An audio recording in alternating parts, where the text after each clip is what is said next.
The grinding sound of the hangar's aging ventilation system filled the stale air like background noise to a life half forgotten.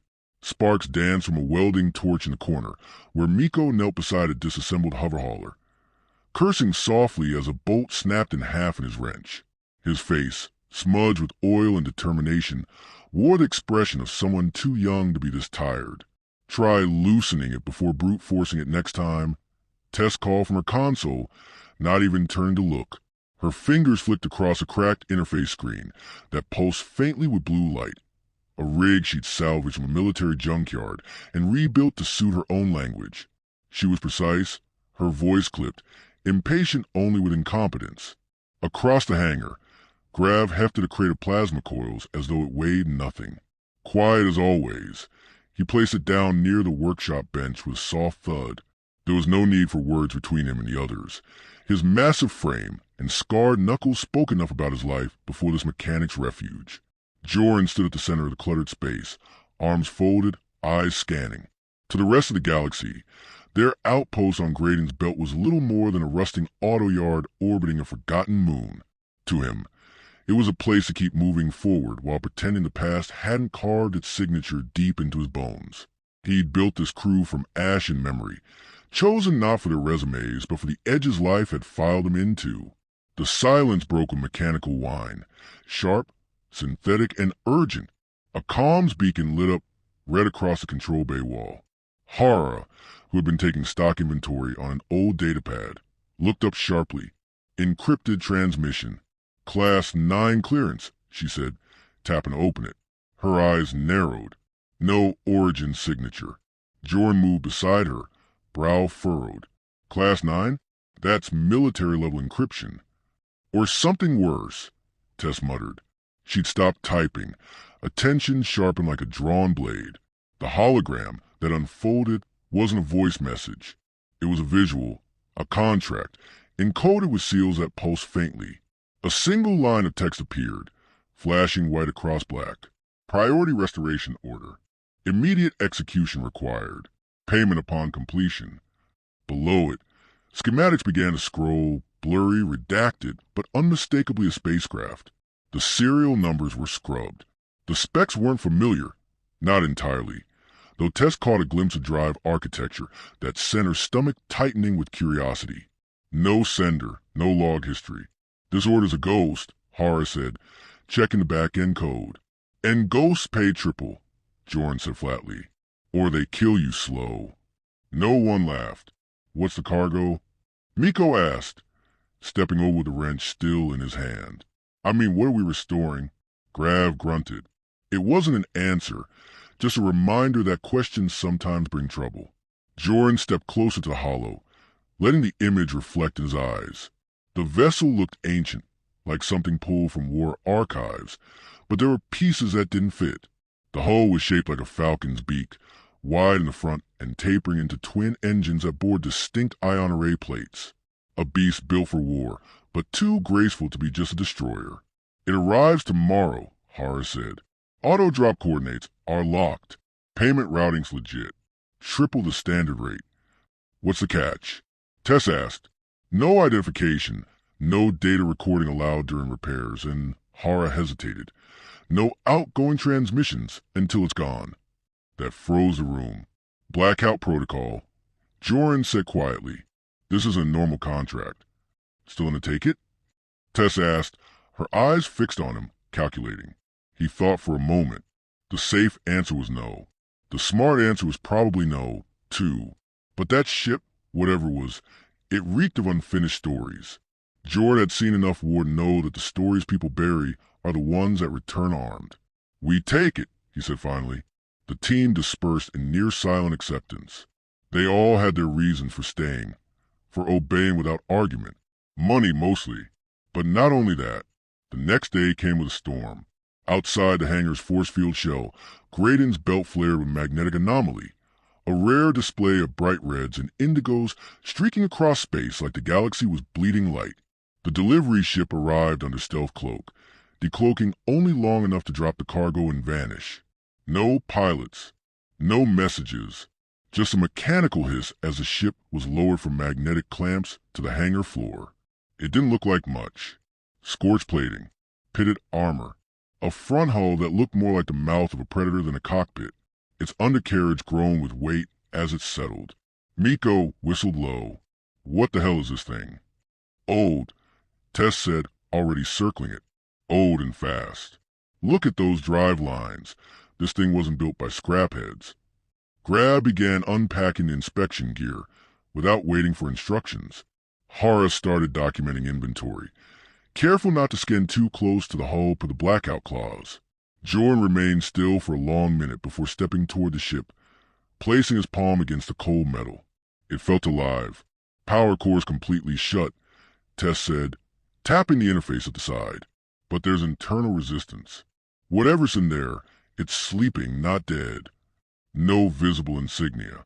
No ID tags, Miko added. But these grooves near the wings, they look like something was pried off. Deliberately erased, Hara said. This thing was meant to be forgotten. Jorn ran a hand through his beard. His instincts clawed at him. He'd seen something like this once, long ago, on a battlefield turned to ash. A ship that disappeared the same day the Emperor did. Let's get to work, he said. For the rest of the day, they peeled back layers of damage and time. Beneath the scorched outer hull, the tech was pristine. Military grade, yes, but not standardized. Custom work. The kind reserved for someone who could command entire fleets with a glance. Tess paused as she accessed a sealed compartment near the cockpit. Her hand slowed. There, tucked inside a maintenance vault, was a sliver of black alloy etched with a pattern she hadn't seen since her days in the Imperial Academy. It was a fractal design, meant to interfere with scanners, and it only came on ships belonging to the Inner Circle. She didn't say a word. Not yet. Night fell, or what passed for night on the belt.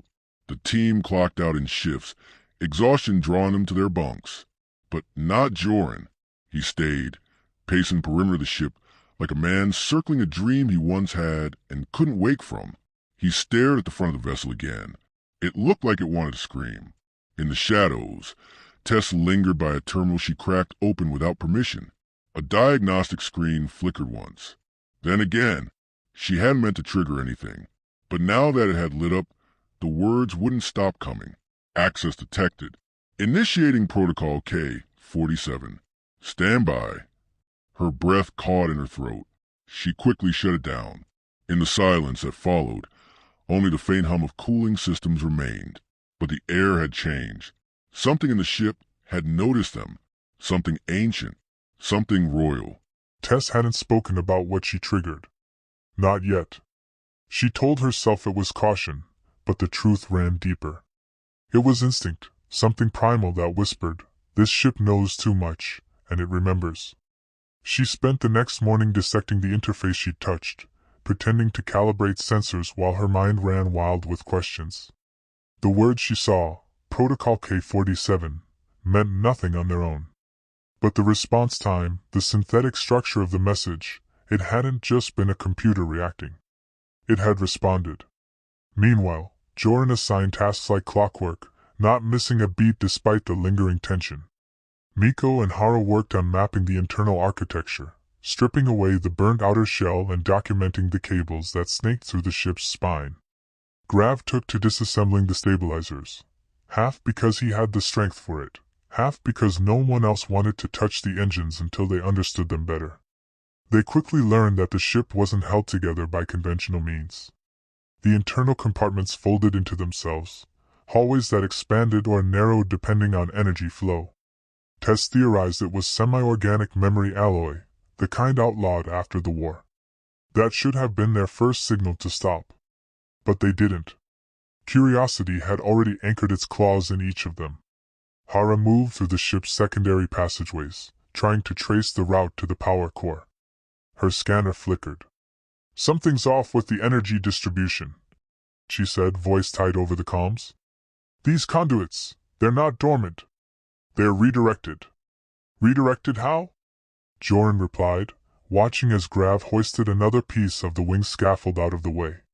"There's a second power nexus. Smaller, isolated. Hidden inside the outer framework.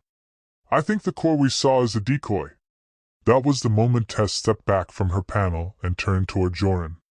It's not just the wiring. The computer systems, they've got layered encryption. Old Imperial code, but with additions, non-standard branches, recursive functions. It's adaptive. Not just protected. Intelligent. Miko's voice cracked over the comm. Wait. Are you saying this ship's got an AI? No. Worse, Tess said. It's got a personality. Joran didn't flinch, but his pulse quickened. He'd heard of vessels like this. Warships built in the Emperor's inner fleet, capable of independent thought. Capable of loyalty. He looked toward the open cockpit, where light from their tools flickered over dormant controls. If this ship was bonded to its master, then it hasn't just been sleeping, Tess said. It's been waiting. A silence fell between them. Grav, who rarely spoke, broke it. We should shut it down. Fully. Strip the cores. Tess turned. You shut down something like this the wrong way, you trigger fail-safes. Detonations, memory wipes, or worse, data injections. That's how they fought information wars. They weaponized knowledge. Miko leaned against the bulkhead near one of the uncovered junctions. But why deliver this to us? Why hide it in plain sight and pay a fortune to fix it? If this was just another ghost from the war, it wouldn't be wearing this much armor. Joran answered without looking at him. Because someone wanted it back in the sky. But not before someone else got a look inside. They worked deeper that day, peeling layers of secrets hidden under grime and carbon scoring. Tess discovered a secondary access port in the ship's interior, an encrypted capsule tucked under the navigation controls. She cracked it open to find a sealed data drive shaped like a sigil. Etched on its surface was a crest, a broken star held by a ring of flame. She froze. Joran, she called quietly. He stepped over. He stared down at the drive and said nothing for a long time. Then he turned, nodded to Grav, and said, Shut the bay doors. Grav moved without question, slamming the hangar closed with a hiss and locking it in blackout mode. The outside world vanished. We keep this off the grid, Joran said. Whatever's on that drive stays between us. Hara frowned. What if it's a beacon? We'd already be dead, Tess replied. Later, when they finally loaded the drive into her isolated terminal, the first file played automatically. A flicker, then focus. A grainy image of a man in a half-shattered uniform, seated in the cockpit of the very ship they were standing in. Joran stiffened. That's Kale. The man in the hollow looked older than the propaganda posters. Eyes tired. Hair matted with sweat. He spoke slowly, voice low. If you're seeing this, the Empire fell. Or worse, it lived on without me. This ship was never a vessel, it was a secret. A weapon buried under layers of silence. If it has awakened, it means someone has dug too deep. The image flickered, static rolling through his face. I buried the truth here, not to protect myself, but to keep others from wielding it. If you seek to restore it, be prepared to inherit it. The message cut off. No one said a word for a full minute. Hara finally broke the silence. So this ship didn't survive the Empire. It was the Empire. Joran's jaw clenched. And someone out there knows we found it. Tess began checking external signals. Nothing's pinged us yet. But the ship, it's stirring. I think activating the drive linked the AI to our comm systems. It's not transmitting, but it's scanning. Grav picked up his plasma wrench. We need to scrap it. Now. No, Tess said sharply. Not yet. We haven't seen it all. Seen enough, Grav growled. Miko stepped between them, hands raised. Guys. We're not a military unit. We're a repair team. That's what we do. We fix things. We can finish the job, then we hand it off and forget it. Tess looked at him like he'd grown another head. You think we'll be allowed to forget? Joran's voice, quiet and firm, overrode them all. We finish the job. But we finish it our way. On our terms. No one argued. Not really. But they knew now, the job had changed. They weren't just restoring a ship, they were unearthing a legacy. A weapon with a memory. And memories had a tendency to come back sharper than the day they were buried. That night, when the rest of the crew slept, Tess sat alone by the drive, eyes scanning logs she hadn't shared yet. One entry was corrupted but partially intact, Kale's voice again, ragged and uncertain. "They'll come looking. Maybe not now, but eventually. When they do, don't run. Use the ship. Let it speak for itself. The galaxy's not short on tyrants, but it's always short on witnesses." Her screen dimmed. Behind her, a faint hum resonated through the floor, the ship, breathing again. She didn't flinch. She just listened. The sky above the hangar cracked open 3 days later. It began with a tremor, subtle but insistent, that reverberated through the floor plating like a warning. Grav was the first to notice, tools frozen in his grip, gaze fixed upward as if he could see through the layers of steel and alloy above. Then came the siren, an external alarm override, not triggered by any of them. That was the ship. It knew. Tess was already at the central interface, eyes flickering over data streaming in bursts too fast for standard translation. "It's not just a storm. It's a scanner sweep. High-orbit recon drone. Imperial configuration, recent. Someone found us." Joran barked orders before panic could spread. "Seal the access hatches. Kill every beacon. Grav, Hara, lock the ship's power output to minimum and get that starboard conduit shielded. We're not finished yet." Outside, invisible eyes scoured the surface of the world. Not satellites, but something more deliberate. Military craft. Maybe one. Maybe more. Hara's voice cracked through comms as she rerouted auxiliary feeds. "They're not pinging everything. Just this sector. Someone pointed them here." The hangar lights dimmed as Tess rerouted power through the ship's internal grid, fooling the sensors into reading the whole structure as inert. Miko stood watch at the northern platform, eyes glued to the sky through the translucent overhead panels. "I count 2 ships. Recon class. No armaments visible." "That doesn't matter," Joran muttered. "If they confirm what we've got in here, the next wave will be armed." Inside the ship, the AI stirred louder now. It wasn't speaking in words, but in pulses, direct feeds into Tessa's console, flashes of coded thought. She'd stopped trying to interpret it linearly. Now she let the patterns guide her. It was showing her maps. Hidden compartments. Subsystems with no blueprints. One, deep beneath the reactor, was sealed behind encryption labeled Predator Lock. She cracked it with an old cipher she recognized from Kale's final message. Inside was a cockpit override. Not a control, not exactly, a bond. A neural anchor, designed for a single user. Kale's signature was etched across its origin code. The ship had not merely flown for him. It had known him. Trusted only him. Tess sat back, breathing shallow. It was never meant to be piloted by anyone else. Joran joined her, hands braced on the edge of the terminal. "Can it be unbonded?" "Yes," she said. Then, after a beat, "But it wouldn't be a ship anymore. Just a husk." He nodded slowly. "That's why they want it. They don't need Kale. They just need what he left inside. Not if we get there first." By nightfall, the scout ships had moved on, either fooled or instructed not to engage. But it changed everything. They couldn't stay here. Hara proposed wiping the AI and selling the shell. Grav voted to destroy it. Miko, for once, had nothing to say. It was Tess who offered the third option. "We finish the repairs. But we don't give it back. We fly it out. Take it off-grid." "You mean steal it?" Hara said flatly. "No. I mean free it. If we don't, it'll fall into someone else's hands. You've heard Kale. This ship is a witness. A vault of everything they tried to bury." Miko looked up then. "And we become what? Rebels?" "No," Joran said. "We become custodians. Just for a little longer."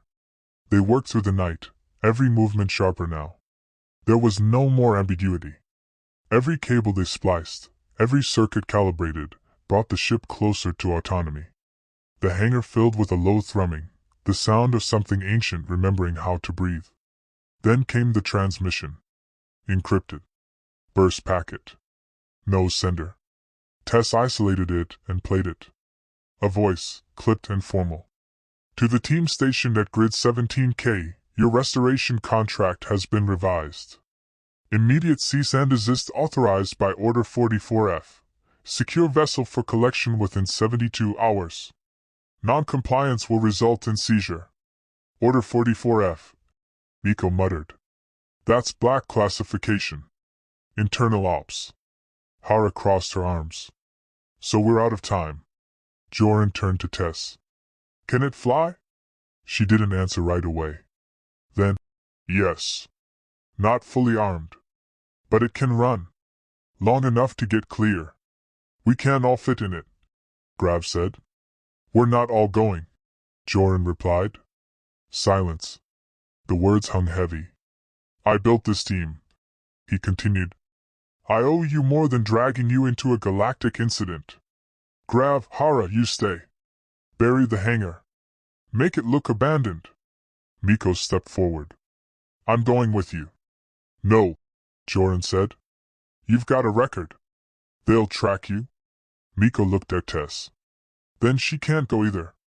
I can mask my identity, she replied. I wrote the override for the ID systems on this ship. I am the key. You'll need a co-pilot, Miko insisted. Joran nodded. Then it's me and Tess. They moved fast. Hara and Grav prepared the hangar for abandonment, welding shut the auxiliary doors and scrubbing traces of their presence. Miko helped Tess finalize the interface, syncing her neural imprint with the ship's partial AI. It wasn't a full bond, but it was enough to guide it. When they boarded, the interior of the ship felt different. Lighter. Awake. Lights pulsed in soft acknowledgement as they passed. The pilot's seat molded around Joran like it remembered his silhouette. Tess took the navigation console, her fingers already dancing across the screen, mapping exit vectors. Outside, clouds gathered again. Powering main core, she called. Shields to adaptive. Engines warming. Course? Joran asked. Unknown. As far as we can get. They lifted without warning, no countdown, no hesitation. The ground blurred below, the hangar vanishing beneath layers of dust and debris.